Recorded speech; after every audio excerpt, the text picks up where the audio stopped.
Welcome to New Mexico Black Rifles Operators Union. I'm your host, Sean. I have one update and then we'll continue on. The injunction that has been filed is still ongoing and they can't go for the pistol brace rule. They can't go and enforce it until that case is fully heard. So whether it happens to be the people that are covered in the case, which is Mock v. Garland, actually, so I had that name wrong last podcast, but whether it's them or everyone else in the 2A community, we're covered for a little while until that case is fully heard. What you just heard is a song from the Russian VDV. And what I'm leading off into is, holy crap, I am loving the gun community right now. And what I mean by that is I'm seeing more and more companies like PSA and Kalashnikov USA producing Kalashnikovs in America. And they are of great quality compared to what they once were. An American Kalashnikov nowadays is no longer what it once was considered.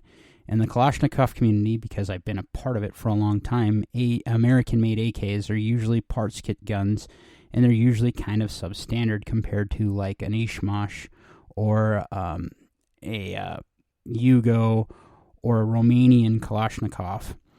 These were considered like the last line of defense. You don't want to go with these. But with PSA spinning up their, I think they call it their Russian arms designs, what they are direct clone copies of Polish, Chinese AKs. These are awesome. And it's gotten so great that even Colion Noir, which I love the dude, I think he's smooth as hell, and I hope that one day I'm just as smooth as he is. But speaking to the 2A community, he did this great video on the PSA, their new PSA Kalashnikov, and he basically compares it as a direct copy of a Kalashnikov, but with AR features. Now there's a difference. The Kalashnikov is the peasant's rifle. This isn't a rifle that's made for, doesn't have the fine tolerances that an AR-15 does. With that comes some reliability and some, it's made for rugged use, but it doesn't have the accuracy that a normal AR-15 would have. I say that knowing firsthand, having had I have a Russian Vepr, and I have a Bulgarian, or a couple Bulgarian Kalashnikovs, and they are by far better than what I've ever seen. And I own a PSA Kalashnikov, one of the Gen 2, I believe. Now, what I've noticed between the Gen 2 was that it was a hell of a lot more accurate than my Romy, my Romanian Wasser 10. Now, Wasser 10 is the peasant's AK back in the day. Everybody is dogged on the Wasser because the mighty Wasser is seen as a rough gun. And it really is a rough gun if you compare it to like something from Saiga, Ishmash, that's who used to make Saiga, or you compare it to something like Brandon Herrera, or you compare it to even the PSA AKs. You could tell that these guys were imported and they were originally designed or built in Romania with a single stack magazine, and they were converted to use a normal magazine in the United States, and they're rough. The bluing on them or the coloring on them usually isn't universal. They've gotten better over the years. But Robski at AKOU has one that has over 100,000 rounds on it, I believe, and is still chugging away. My Romy has a number of rounds on it. It's one of my favorite rifles to beat around and basically kick around. It is a great rifle. But with PSA's new offering, so they have the AK-100 series. It's about as close as you're ever going to get unless you go to Kalashnikov USA to any of the AK-100 series out of Russia, at least while we have the current sanctions on the Russian regime right now. Now, Kalashnikov USA is an all-American company that somehow magically got the tooling and the ability to make modern Kalashnikovs in the United States. They're even talking about making the AK-12. If you don't know what the AK-12 is, it's the current military rifle of the Russian military forces. Now, most people in America will look at the Kalashnikovs and go, it's a commie gun. Why the hell would you want it? The basic reason why is the Kalashnikov. I love what Sonny Pazikas has said about this. The best way to sum up what a Kalashnikov is AK is not prom queen. She's the biker bitch that gets things done. And there's no other way to put it. As I said, the peasant's rifle. The original design of the Kalashnikov was original implementation was in Vietnam.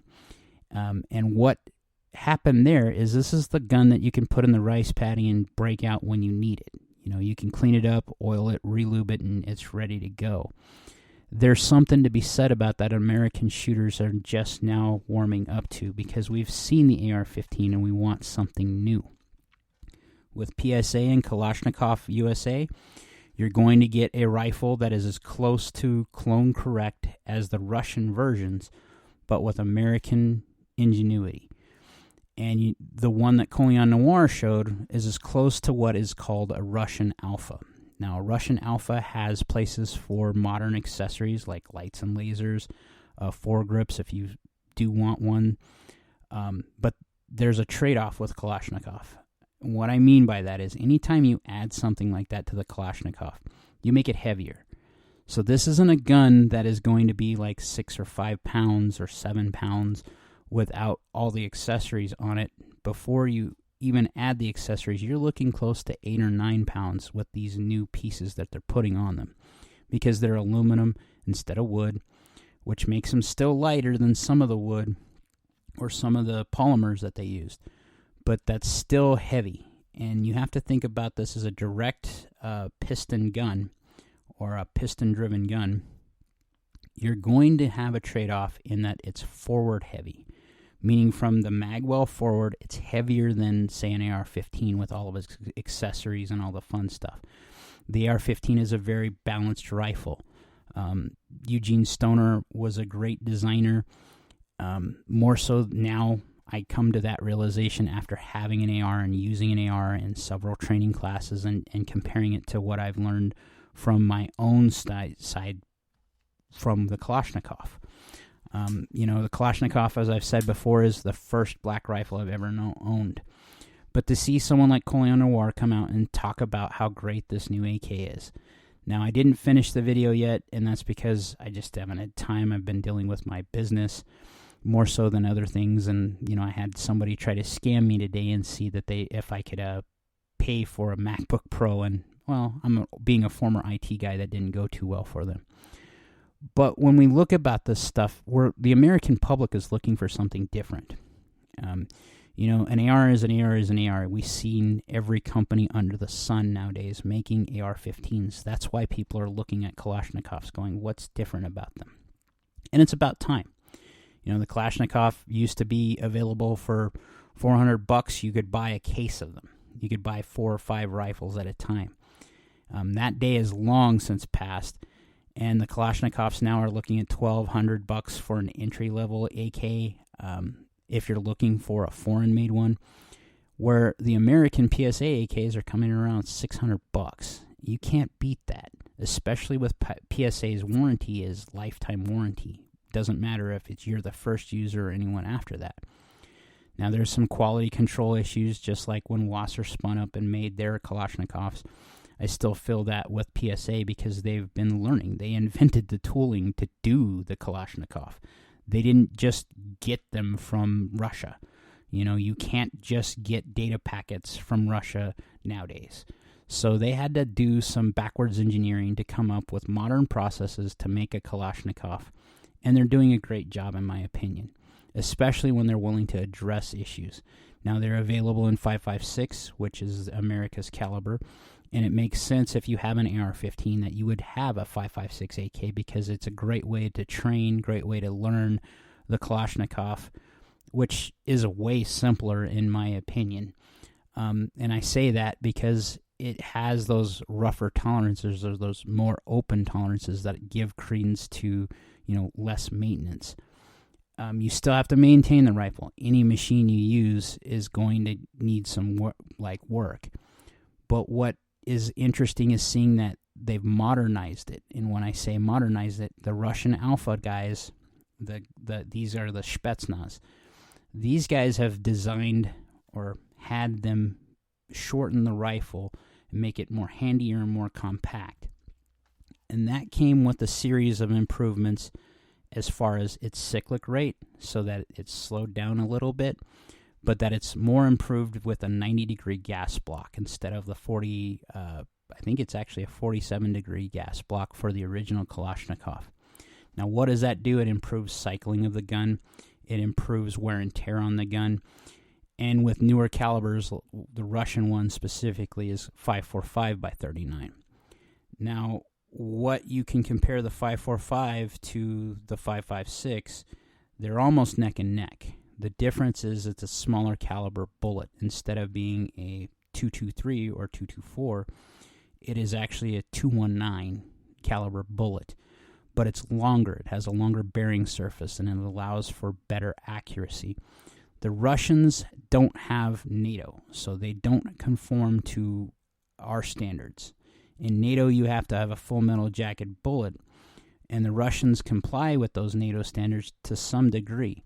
But what they do is they put a void in that longer 5.45 bullet that causes the bullet to upset and tumble once it hits flesh. Now, that's not a big selling point, in my opinion, because trying to find 5.45 in today's market is kind of hard. It's interesting. It has less, about 2 pounds, 2.5 pounds less direct recoil into your shoulder. So a Kalashnikov and a 5.45 will generate 2.5 pounds or newtons of energy into your shoulder, where a normal AR-15 will do 5.5 pounds. That isn't insignificant, but it's not a big deal, especially for American shooters who are used to more recoil. Where this came into play, and I've talked about this on this podcast before with my son, my youngest son, who's very recoil sensitive. He likes shooting the 5.45 all day. What is cool with that Alpha, though, is if you like the foregrip, or the dong is what it would be called in the Kalashnikov world back in the day, you can put one of these on it. You can put an actual flashlight on it. They're M-LOK slotted up front instead of just having the standard palm swelled grip. They've also changed muzzle devices. There's several series of muzzle devices you can get.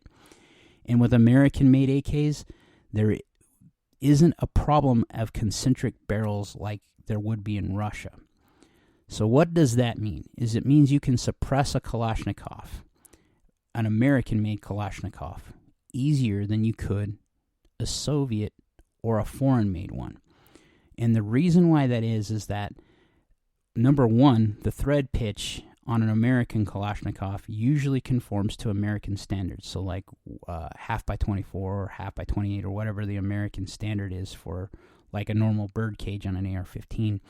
There are AKs available with that now. That wasn't the case before. So the Kalashnikov, if you bought one in a 5.56 or a 5.45, that means you have a suppressor already. You could suppress it very easily. Just change it out and screw it in. But where this comes into play with foreign-made ones is there's a front sight block on modern 100 series AKs. And sometimes when they press the barrel into that front sight block, that it wasn't exactly dead center. And why is that important with a suppressor? Is if you're firing a bullet through a series of baffles in a suppressor, you want it to always be center of the line so that you don't get a baffle strike. And that's where modern American Kalashnikovs are probably better, and usually are better to suppress. Now with the Kalashnikov, when it comes to suppressing them, there's a couple things you need to know. You're going to hear piston pop. The piston actually, since it goes into the gas block and it's a longer stroke gas system, that piston will actually pop or make an audible pop, which makes it louder. Now, Americans seem to like the 7.62 by 39 more than they like the 5.45, and that's because we have this nostalgia of the original Kalashnikov. We didn't get the exposure of this AK-74 in the United States or the AK-104 in the United States. Some of us did. Some of us actually really like them. I'm a big fan of the 5.45. If I had to pick one AK to keep the rest of my life, it'd probably be a 5.45 AK. And the reason why is because it's an amazing rifle. The Russians were onto something there. And the AK, the modern variants, are more accessorizable, is where I was going with the Alpha design. AKs are usually accessorizable, but you're going to have to work at doing it. The AK is not one of those guns that you can pick up, put a new front handguard on without usually having to do some sort of fitting, where the AR-15, that isn't the case. They're made exactly to spec, and an AR is an AR is an AR, so it doesn't matter what make or model, you can swap parts, which makes it very favorable for the American shooting community. I've talked about that as much as all these new people are, it's seen in shootings a lot. The reason for that probably is the AR-15 has become America's rifle. It is ubiquitous now. The AR-15, when people say AR-15, we know the make and design, or we know the design of the rifle, the basic footprint of it. But it could be made by, 20 or so different people. The manufacturers that manufacture AK or AR-15 parts are that various. So to see modern versions, modern manufacturers come out with an AK that is actually made exactly to the same tolerances every single time, and you don't have to worry about Ivan being drunk on vodka the night before. A lot of times, if you had a Romanian AK specifically, or some of the Yugo ones, you were a little worried about that because when you change parts out, you had to worry about that fitting part of it. AK is not one of those rifles that is, how can I put it, is 100% perfect every time. You can find older AKs and some of the Cougar ones, the Romanian ones specifically, where the sights were canted, they'd still zero. The Russians, as long as they would be able to be zeroed the rifle, or were able to zero the rifle, they didn't care. Where Americans, if it was that case and they were off-center or whatever, we would discard the rifle, because that's how tolerant we are, how close our tolerances were for these rifles we were turning out. To see modern guys like PSA or Kalashnikov USA make these. If I had to choose between a PSA and a Kalashnikov USA, having had a PSA, I probably would choose a Kalashnikov USA because it's as close as it would be to the Ishmash ones. And that's the ones I'm more interested in myself, because that is closer to what the original design and intent was the Kalashnikov rifle was. Kalashnikov, when he came out, you have to understand, he's self-taught. He was a guy that actually learned, he was a tank mechanic before he became a gun designer. And his gun designs are still chattering around the world right now, and it's interesting to see Americans who've always seen it as the bad guy gun to actually start adopting it. Now, I've talked about the differences between Kalashnikov and AR-15 forever on this podcast. And the Colion Noirs video actually inspired this particular one because I'm excited. Again, it's nice seeing these designs come out in American clothing doing the work, because our community expands more. There's a lot of new kids coming into the 2A that they see these guns in video games and they can't own them. AK-12 is a big deal in video game circles because the Russians are the bad guys in the video games. And a lot of people pick up on that, and they've looked at it and said, how do I get something like this? Now, if you're looking at an original Saiga or Arsenal rifle, you're looking at spending $2,000 to $3,000 for something in that caliber. For Kalashnikov USA and PSA to come out, $600 for the PSA, and probably $11 or $12 for the Kalashnikov USA because of the name. You get the same type of feel, the same type of thing that you would get from the Russian rifles. What I've heard from my Russian friends, who I still can talk to in email sometimes, the Russians are big on the AR-15 because they don't get them as much as we do here. So they like it because of its rarity there, just like we prize the rarity of the Kalashnikov in the United States. What's even more interesting is the 300 Blackout. If you look at it ballistically, although it operates with a heavier bullet, it's very similar to what a 7.62 by 39 Kalashnikov is.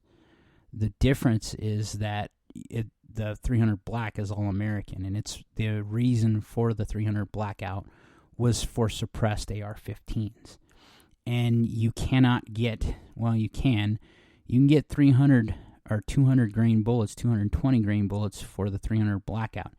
You can use them in the AK, but you're going to have the AK's 7.62 by 39. Its bullet diameter is, I think, 311 or 310, where the 7.62 or 300 Blackout is 308. And what that happens is you're going to get more expansion of the bullet in the bore as it goes down the barrel, and that can be done, but you're not going to get the same ballistic performance as you would from a 300 Blackout, okay, in the same guise as the Kalashnikov. The Kalashnikov, the 7.62 by 39, uses a stubby 124 grain, 122 grain, 120 grain bullet. Usually you can get 154 grain bullets for it, but it doesn't have the same ballistic curve when you start using those heavier bullets. And what you're actually seeing is a rainbow effect. When you use a 7.62 between it and a 5.45 or a 5.56, you'll notice that the trajectories are dramatically different.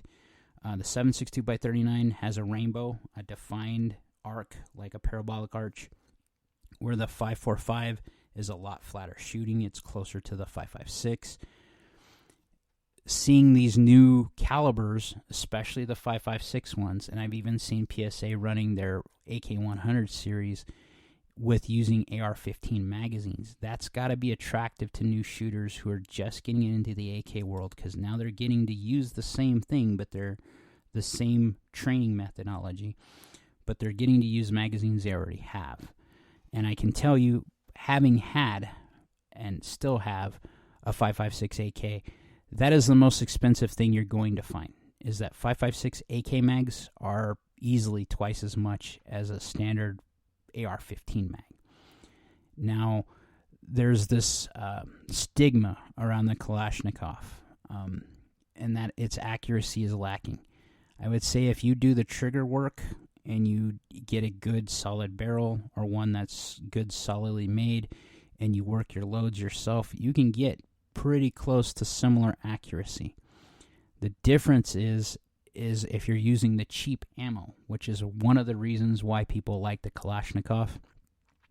You'll notice that there's a definite difference in accuracy. And if you're in the 5.45 realm, there is no such thing as tuning your loads. You're kind of stuck with whatever the manufacturer makes. If there's Russian ammo, if it's Thai ammo, you're going to notice, or Eastern European ammo, you're going to notice that the accuracy is nowhere near what you can get with factory-made 5.56 ammo. Why is that? The Russians have that tolerance thing. Oh, it's in spec. Spec is 10 to 20% difference versus American. If it's below 5%, it's not acceptable. And a lot of guys still from Vietnam, and the boomer crowd, they see the Kalashnikov and they instantly think a Tommy gun. And if you served in the military, that's another thing that also instantly sets your teeth on edge, and you go, that's the enemy's gun. It has a distinct chatter. The Kalashnikov, if you set it side by side with an AR-15 and you have two dudes shooting and observe it third party, you'll know where the Kalashnikov is. It has a distinct sound. Where the AR-15 has a distinct sound, and they can be the same caliber, and you still will be able to tell which one's Kalashnikov and which one's AR-15. But seeing what's going on with new options coming out and new variants of Americanized Kalashnikovs, I should say, you're seeing things like the Krinkovs that everybody sees in video games. They're now available in American calibers, or in the 5.45 or in the 7.62 by 39, that we can actually afford and buy. Now, the Krinkovs, since they're shorter barreled AKs, if you're going to put a normal stock on them, you're going to have to register them as an SBR. You don't have to, but, and when I say you don't have to, if you legally want to own the gun and no one ever give you any crap for it, you're going to have paperwork for it because it's a short-barreled rifle. It's only, I think it's 10 inches or 8.9 inches for a barrel length, which is squarely in that realm of the SBR world. You do you. The Krinkhoff is, the gun that you see in the photos with Osama bin Laden, that is a Krinkhoff. It is a short-barreled AK-74. And in the parlances of the Russian military, they call it the Suchka, the little bitch. No one wants a Krinkhoff in modern parlances because of its accuracy problems. And when I say accuracy problems, you're going to get 200 yards out of the gun at best, 200 meters. That's what the Krinkhoff was designed for. It was made for officers and tankers to use like we would use for like the 30 carbine or the submachine guns that are in our military circles. We would use that instead. The Russians, everything is a hammer in the Russian world. Everything is designed around the AK. One of their primary light machine guns is basically an upside-down Kalashnikov. The PKM is an upside-down Kalashnikov, and it was designed by Kalashnikov. So I know I'm a big fan. I know a couple of my friends who listen to the podcast are, and I thought it was a great idea to talk about this because I'm tired of talking about how we're all getting screwed over. It gets wearing. It's nice to see something and talk about something that's entirely different out of the normal politics, scheme of where we are in the 2A. It's nice to see something American manufacturers taking cues from their customers and listening to them and actually making guns that people are asking for. And it's different being an AK guy from way back. I was always considered one of the poors in the AK world, but also one of the poors because I couldn't afford an AR-15 until I was much older. And I have that nostalgia around the Kalashnikov because this was, as I said, my first black rifle. And as the podcast is called, New Mexico Black Rifle Operators Union or Black Rifle Operators Union, it makes me think about this. Black rifles are not bad. Maj Toure has a whole thing. If you don't know who he is, check him out. He has Black Guns Matter. He talks about how all black guns, all black rifles matter. These are the most demonized guns in the world, black rifles. Whether you have an AR-15, an AR-10, or a Kalashnikov, or a G3, or you have a FAL or a SCAR, these are black rifles, and they deserve their place in history. They are history's relevant rifles. These are the intermediate caliber rifles or full battle rifles, if you're thinking of the G3 or the FAL, that came out during the Cold War, and they are historically significant when you look at their designs. Up until this time where Kalashnikov made the Kalashnikov, the closest you could have gotten was the German STG-44. It was the sea change into the intermediate calibers when they realized you didn't have to reach 800 meters to hit a target and actually be successful in taking the target down. The Germans realized that the end of the war, a little bit before that actually, and started making an intermediate caliber. And Kalashnikov was influenced by that when he started making the AK. If you look at the STG-44, its design versus the Kalashnikov, you will know that the design principles are dramatically different. One, the bolt carrier is designed in two pieces. That's one big thing. The next big thing is that the Russians didn't have a separate trigger pack where the Germans did, because they saw that as a field serviceable module that an armorer could change out in the field. Kalashnikov simplified that and made it to the fact that if it breaks, throw the gun down and get a new one.